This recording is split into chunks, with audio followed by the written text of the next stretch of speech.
Hope you're all having a great Memorial Day weekend. My name is Chase Sr., and you're watching Philadelphia Eagles Now. Thank you so much for making today's show a part of your day. And what we're getting into, what we're accomplishing here, a Philadelphia Eagles OTAs preview, taking a look at the top storylines, position battles, and players to watch. And I want to begin here. We really have to officially turn the page on the 2024 season in which the Eagles won Super Bowl 59 in dominant fashion over the Kansas City Chiefs, and we have to look ahead to the 2025 season. So for one last time, I want you to hit that thumbs up icon and like the video to celebrate Philadelphia being Super Bowl champions for the 2024 campaign. As for the Eagles OTAs schedule, after Memorial Day weekend, Eagles are back on the practice field. How awesome is that as they start to gear up for the 2025 season? May 27th, May 28th, back-to-back practices here for Philadelphia as the rookies outside of rookie minicamp hitting the field for the first time. May 30th, another practice session, couple of days off, Eagles back at it. June 2nd and the 3rd, again on the 5th after an off day on the 4th, and then mandatory minicamp for Philadelphia getting underway on June 10th.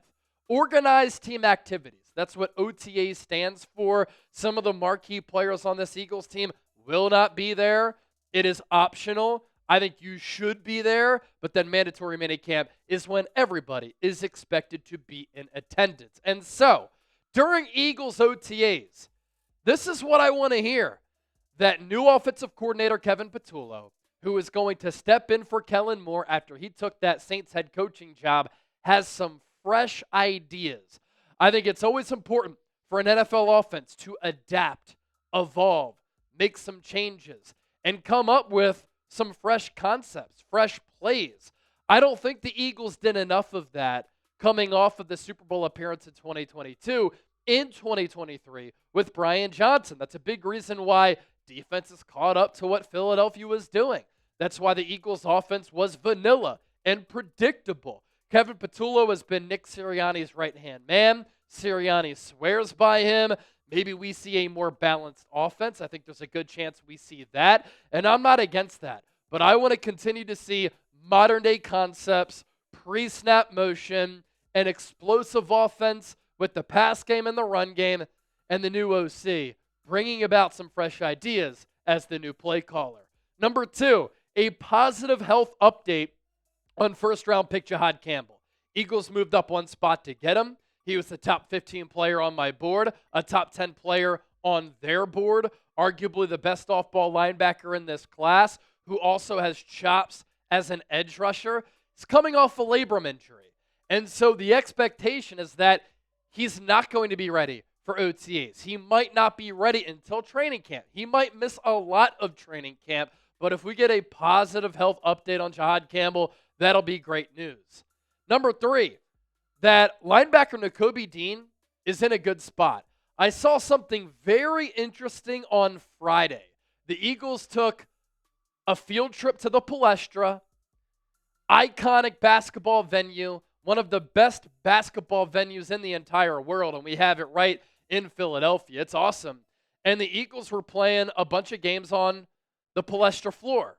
Knockout, knocking down some threes. I saw Coop Regine throwing an alley-oop or catching an alley-oop from Saquon Barkley.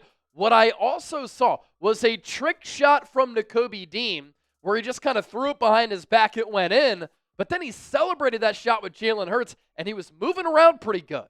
The patellar tendon injury is such a hard one to come back from because of everything that injury involves. The knee, the quad, you have to stay off of that leg, whereas sometimes with an ACL, you can start walking quickly after surgery.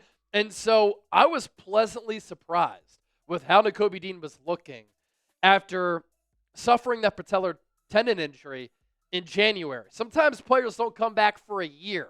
So if we can hear a good update, he's not going to be on the practice field, that too is a good sign. I want to hear that Tyler Steen looks legit at right guard. Eagles used a third-round pick on him a couple of years ago. His Pro Football Focus numbers this past year, they were not good. Now, he does have positional versatility. In college, he played tackle. Last year, he played left guard, right guard. In the NFC Championship game, He had to come in for Landon Dickerson, and he played well there. But you let Mekhi Becton walk, who was a great player last year, a force at right guard for $10 million in average annual value. You made that move because you believe in Tyler Steen.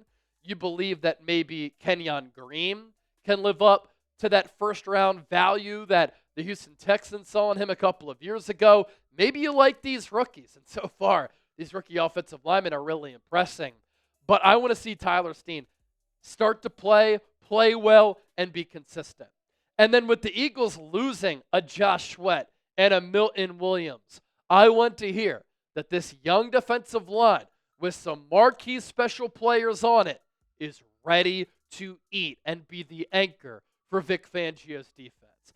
Philadelphia, outside of the defensive line as well, lost a lot of key players in NFL free agency, but this is still one of the best, deepest, most loaded teams in the National Football League. And that's why, going into 2025, the Eagles and Chiefs, the two Super Bowl 60 favorites, that game going to be taking place at Levi's Stadium in Santa Clara, California, the home of the San Francisco 49ers. And the two teams that duked it out in Super Bowl 59, with that game being one-sided in favor of Philadelphia, leading the odds here at 6-1, followed by the Ravens at plus 650, Bills at plus 700, and the Lions at 9-1. As for my top position battles going into OTAs, right guard, so long Mekhi Becton. We are going to miss you. You were a failed offensive tackle with the New York Jets. Although you played well at that position as a rookie, you kind of lost your way, lost your confidence. Eagles signed you to be a backup tackle. Tyler Steen got hurt. They plugged you in at right guard. You never looked back. But the Eagles are going to miss him because he was an absolute mauler in the ground game, paving open running lanes to help Saquon Barkley spring and leap for 2,000 yards. And so outside of Tyler Steen, this is still an insanely good offensive line, the best in football in my opinion when you factor in all of the players on it. But there is a question mark at right guard. So Steen will be competing with Trevor Keegan, a draft pick from 2024 out of Michigan. Matt Pryor returning to the Eagles. He played well at guard last year for the Chicago Bears. Kenyon Green. Wouldn't surprise me if Cam Williams is in the mix there. Miles Hinton, Hollin Pierce, Laken Vakalahi. Going to be a bunch of different options there at that right guard spot if Tyler Steen flops. At strong safety, it is Sidney Brown's job to lose. And it also could be Andrew Makuba's job to win. The Eagles with a risky move this offseason, trading away C.J. Gardner-Johnson, one of the backbones and the heartbeats of the 2024 and 2022 Eagles defenses that I don't think it's a coincidence that when C.J. Gardner-Johnson was on this team, the Eagles defenses were very good, and they were some of the best in the league, and the Eagles made it to the Super Bowl in each of those years. Eagles wanted to get creative and saving some money. I know C.J. Gardner-Johnson could be a little bit of a headache, but he's a great player. And he was well-respected inside that locker room. He brought a heartbeat, swagger, confidence, fearlessness, and physicality, ball-hawking skills to that defense. You will miss that. So Sidney Brown, Andrew Makuba, the two players who will try to vie to start alongside Reed Blankenship. At cornerback, Darius Slay is now across the state of Pennsylvania with the Pittsburgh Steelers. So long, big play Slay. A great trade for Howie Roseman considering the impact that Slay had on this Eagles team. And now it is a young cornerback room outside of Adoree Jackson, who the Eagles signed to a one-year contract in free agency. Cooper DeJean, Quinyon Mitchell going into year 2. Kelee Ringo will look to replace Darius Slay. Adoree Jackson will be in the running for that job, but I think the Eagles really want Ringo to take it. Eli Ricks is another player to look out for there. Linebacker 2, just because of the Nakobe Dean injury. We are not sure when Nakobe is going to come back. Him and Zach Bond formed to be one of the top off-ball linebacker duos in the NFL in 2024. But because Nakobe Dean got hurt, outside of Zach Bond, who the Eagles brought back at $17 million per year, that was the move that I thought the Eagles needed to make because of how great Bond was last year. Finalist for Defensive Player of the Year, first team All-Pro. He was incredible. But who is going to start alongside him? Because the expectation is that Nakobe Dean might not be back for a while. You have Jeremiah Trotter Jr., you have Smile Munden, Jahad Campbell, once he comes back, could be in the mix there, the rookie first-round pick out of Alabama. And then RB2, can Will Shipley get the secondary carries behind Saquon Barkley? I think it's going to be important for the Eagles to manage Saquon Barkley's carries and his touches. For instance, when you're up big late in ball games, get him off the field, considering how much he touched the rock last year. And so when he needs a breather late in games, if he gets hurt, who will be the backup running back? Will it be Shipley? He has dual threat ability. I think he's really talented. Or will it be the thumper in A.J. Dillon? Other things to watch and other position battles to monitor here. Who will rise up at wide receiver 4? A.J. Brown, Devontae Smith, best wide receiver duo in the NFL. Jahan Dotson has become underrated.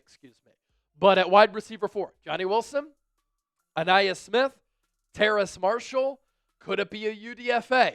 We'll certainly see. Tight end 3 will be a battle. Dallas Goedert, Grant Calcaterra, the 1-2 punch.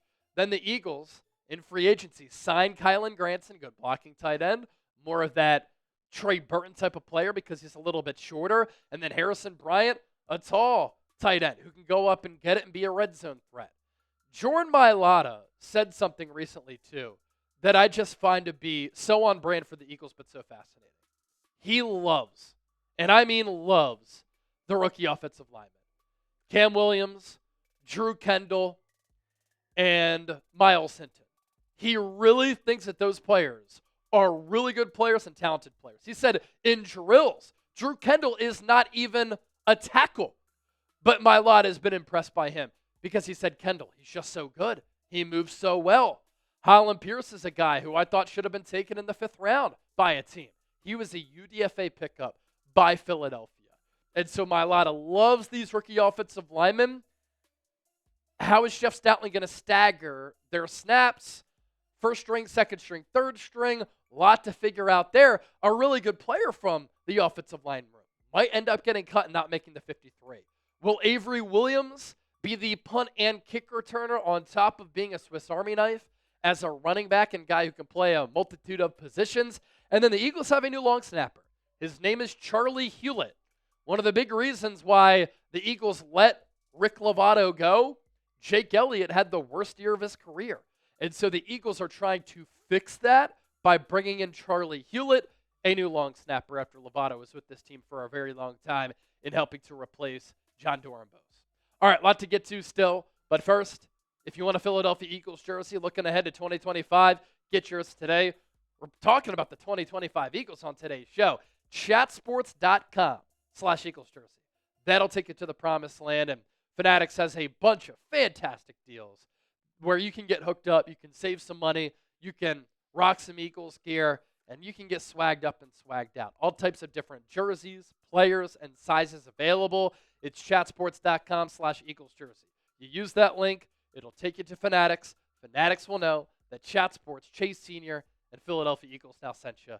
We'll put that link down below in the show notes and attached to the pinned comment of today's Philadelphia Eagles. Now, as for my OTAs players to watch, look, this Eagles team is loaded.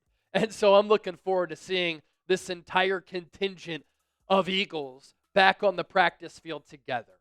Jalen Hurts, though, coming off Super Bowl MVP honors and a Super Bowl championship.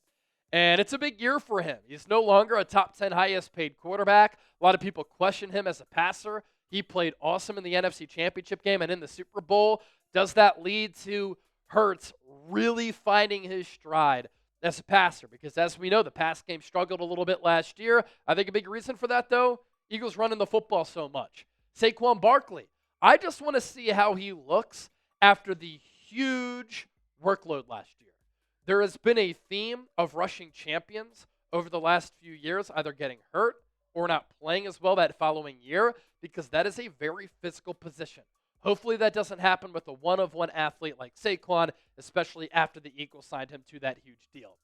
Dallas Goedert, you got that reworked deal. And not making as much money as what you were expected to make, but I imagine he's very excited to be back with the Eagles, and the Eagles are very excited to have him. Tyler Steen, can he win that right guard spot? Cam Jurgens coming off that back injury after he signed that contract extension. I'm honestly excited to monitor all of the play from all of these rookies in this 2025 Eagles draft class. That's Jahad Campbell, the first-round pick, although I doubt that we see him until training camp, maybe the preseason. Andrew Makuba, a little bit smaller. But how does he look alongside other NFL players? Vanilla Gorilla Ty Robinson. I think that he can really get a lot of snaps from the jump. Mac McWilliams, does the 4.3, 4.4 speed translate, and can he be the backup slot corner? Smile Mondon, I expect him to be a great special teams player. Can he challenge for off-ball linebacker snaps alongside Zach Bond? Drew Kendall, I think he was a steal. Kyle McCord, can't wait to see him sling it. And how do the Eagles divvy up the reps between McCord and Dorian Thompson-Robinson?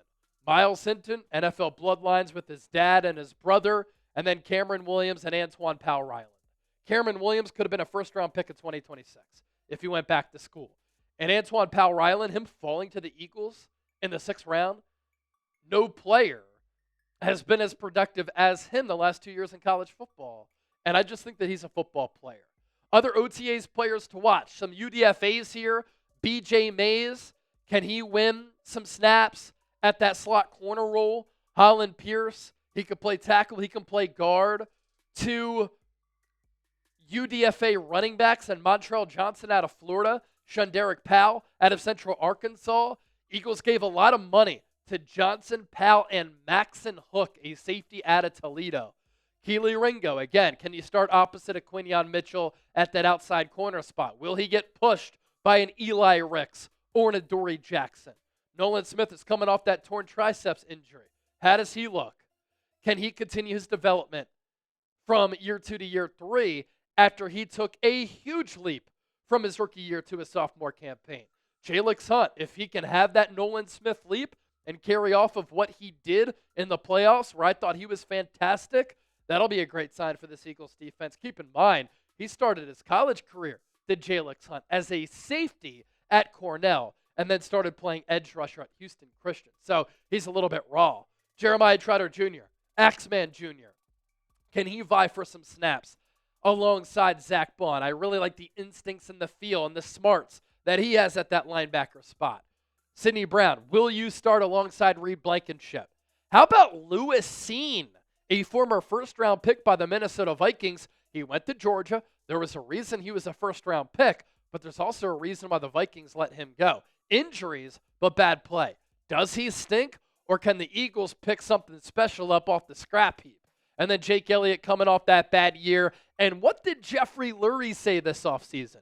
We want to resurrect the fullback position. Ben VanSumeren is coming off a season-ending knee injury last year. The Eagles brought him back. He is their fullback. So will Kevin Patullo incorporate more of that fullback role? Man, this gets me juiced up for the 2025 season. Be sure to hit that subscribe button. It's Philadelphia Eagles Now by Chat Sports. My name is Chase Sr. Hope you're taking down some good drinks. You're having some good food. You're remembering those who lost their lives, because that is the purpose of Memorial Day weekend. Hope you stay safe, and I hope you enjoy the content.